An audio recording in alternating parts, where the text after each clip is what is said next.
Recently, the rights of transgender people have been under fire from the religious right, with states like Texas, Florida, and Arkansas having bathroom bans on transgender people using the bathroom that aligns with their preferred gender. Their justification? The Bible, which they claim is very clearly against what they would call transgenderism. Transgenderism makes the argument that if you believe that you are a woman, you are therefore a woman. Or if you believe that you are a man, you are therefore a man.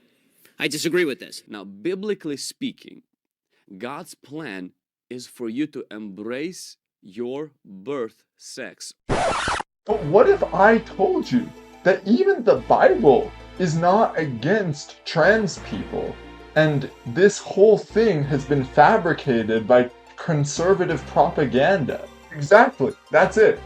So that's why today's video is going to be about biblically proving why conservatives need to stop attacking trans people. Well, here we go. First of all, I want to make the disclaimer that a lot of this video is just going to be me discussing the lack of evidence rather than the abundance of evidence for whether or not trans people should be condemned using the Bible. I don't think they should. But I did not actually find all that many verses that could be weaponized against trans people. So, here we go. I'll present you with the few that I did find. Starting with Genesis chapter 1, verse 37, it reads, God created humankind in his image. In the image of God he created them, male and female, he created them. At first glance, this might seem to be establishing a precedent with God's creation that his creation is a binary and opposite. But we can very clearly tell that isn't the case, with things like day and night, where we have dawn and dusk, land and sea, where we have marshland, which is really an equal mix of both saltwater and earthly soil. Even for the sun and moon, we have solar eclipses and lunar eclipses, where these two celestial bodies overlap. But what do they all have in common? They're all wonders of nature. They're all beautiful. And because of that, we can also conclude that gender isn't necessarily a binary either. God didn't make all men the same and all women the same, obviously. There's variations in height, in body type, in tones of voice, in length of hair. There's all sorts of differences on these spectrums, and I don't think that we should exclude trans people and gender non-binary people on this spectrum that God created, allegedly. And also, I believe that reading Genesis like that literally fails to appreciate the beauty and nuance presented in God's creation.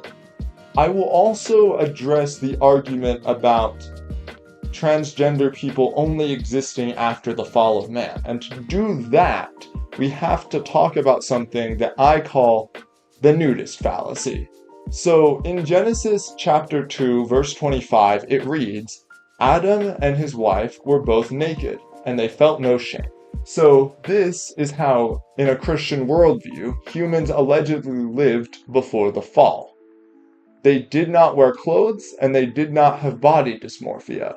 So it would have literally been impossible for trans people to exist, not only because there's only two people, neither of which were trans, but also because there is no possible way either of them could have developed body dysmorphia since they were not ashamed of how their bodies looked. But after the fall, it reads, Then the eyes of both of them were opened, and they realized they were naked. So they sewed fig leaves together and made coverings for themselves. So, as you can see, clothes only existed after the fall. And I think that that's important because if we are to read Genesis literally and apply the argument of trans people did not exist in God's original design, we also have to assume that all fundamentalist Christians would be nudists because in Genesis before the fall, no humans wore clothes. Obviously, this is a ridiculous assumption to make, but I bring it up because I think that excluding trans people from this design is also just as ridiculous. And these are the kind of traps you can fall into if you read any book too literally, let alone the Bible. So, because Christians wear clothes, it's clear to me that they don't take all the Bible literally, just the parts that are politically convenient for them. And since wearing clothes that make you look and feel good were something that Adam and Eve did, and that the only difference with trans people is that their clothes look different, I find this argument from God's design not convincing enough. And by the way, just to clear something up, gender-affirming care is life-saving, and it is not gender mutilation as some conservative propaganda may have led you to believe. Almost no minors get genital surgery before they turn 18. And on another note, suicidality in trans people has been linked to both anti-trans laws and whether or not they get gender-affirming care. Being accepted for who you are as a cisgender person is easy, but being accepted as a trans person in a lot of ways is extremely difficult, and using the Bible to deny people life-saving care is deplorable. You know that verse that says, like, thou shalt not kill or something like that? You are literally killing people if you believe that being trans is a sin based on religion. You are part of the problem. However, I would not actually consider you the main problem, because surprise, surprise, it's the billionaires. In around 1980, a lot of conservative thinkers convinced many working-class Christians to vote solely on their religious beliefs against issues like abortion and gay marriage. However, the party that was against that is also the party that's giving tax cuts to billionaires, and as you can see on this graph, income inequality has only gone up since this phenomenon of fundamentalist Christians voting based on their religion and not based on what would actually be best for them economically. And consequently, ultra-rich people just get richer, and marginalized people get their rights taken away. Jesus would hate this. Just so we're clear, he would not stand for this. Like, regardless of whether he actually would accept a trans person today, he would not be in favor of everyone's rights being taken away by the powerful elites. That's kind of like what he was trying to do the entire time he was alive.